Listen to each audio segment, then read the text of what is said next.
Well, hello everyone.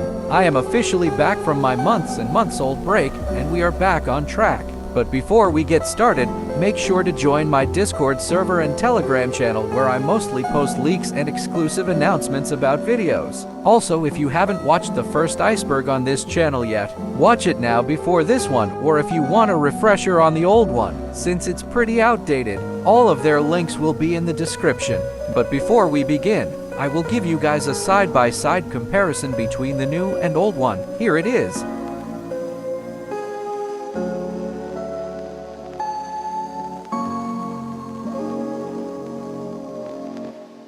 Now let's start with the tip of the iceberg. Now, I know I've talked about the neighbor and the player in the old iceberg, but besides mentioning that the player can sprint on a computer, and that the neighbor had different models and walking animations, there's really nothing new. But for the player's silver key, we all know it's used to unlock the player's house, but isn't it weird that it has the same model for the lock for the place where you get the hammer from? This goes for the starting items as well. To be completely honest, I have no idea why I added the starting items and the burger again into this new iceberg, but for the burger in the old versions, it could turn into the cake after being thrown onto the ground and then into a cube. We don't know why this happens, perhaps a scripting failure.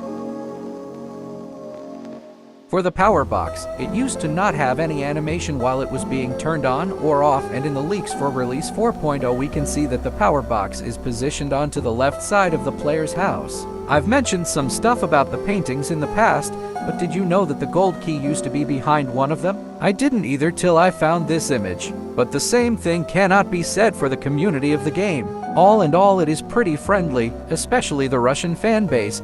I haven't had much problems with them, but we should be thankful that they exist since they're the main developers behind fan games. Speaking of Russians, Invictus Studio is supposedly ran by one person and one person only, and that of course is the creator himself.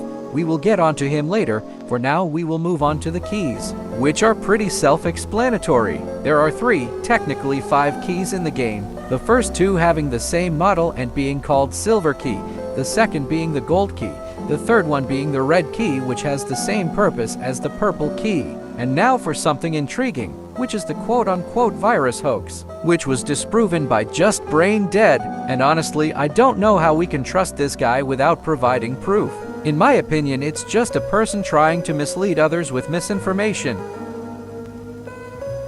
The quote-unquote free version of Angry Neighbor are obviously games made by the community which do not go with the same category as a fan game, but the mod menus in my opinion also do not count. There are 2 main mod menus, which are Pumpkin Hacker and Cyber Hacker. Any other mod menus are a bit uncommon to come by. Now for the red rooms. I believe I have mentioned them way back, but they are mostly known as the unfinished 3rd floor of the neighbor's house. I have also talked about the neighbor's AI a bit back then, but the old one was very terrible. The neighbor could notice you through walls and floors. He was much faster than you, so outrunning him was basically impossible, and I'm glad that it got better over time. Also for the fan names, except mentioning the name Bogdanchik, which is a name made by the Russian community, and also mine being Diddy, which I don't want to even get into.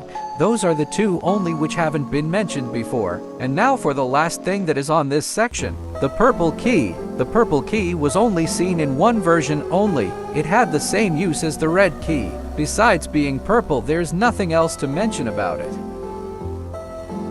Now, I have mentioned 0.0 beta test in the past in one of my TikToks. It was basically the supposed first version of the game, which of course had very little things which I don't even want to discuss due to it not being confirmed. While editing this video, I have noticed that beta 11.0 has been found and is really not that deep in the iceberg, but it was a lost version for a bit. Now for Wake Up.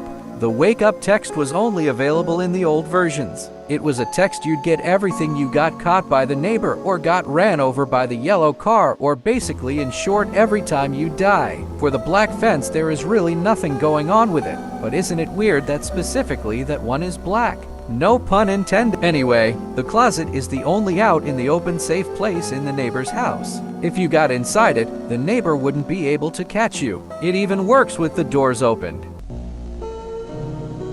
The horseshoe plus fire was shown in the prototype version of the game. It was a logo that was on a piece of paper attached to the brick wall in the basement. However, its meaning may not be that large and is honestly not that important. The Release 4.0 leaks were shown on Invictus Studios' Facebook.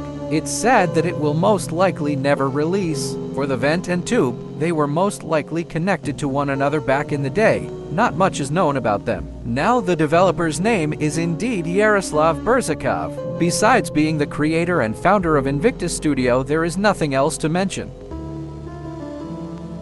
I have yapped so much about Beta 3.0F to the point that I can't go a week without mentioning it. Anyway, you all know that a video is releasing on that topic, so stay tuned.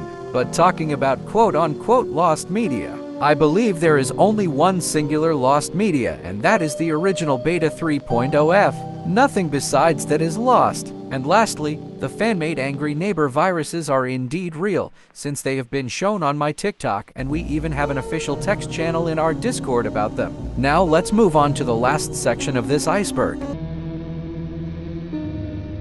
Last year, a YouTuber named Stingray debunked the whole virus allegation. But did he really? But about the virus searches. They are mainly in Telegram channels and groups, but we still do them in our Discord. And lastly, the virus's origin will be explained in a future video. Also, thanks to Mux for the ideas and pictures. That's all. Elite Cameraman out.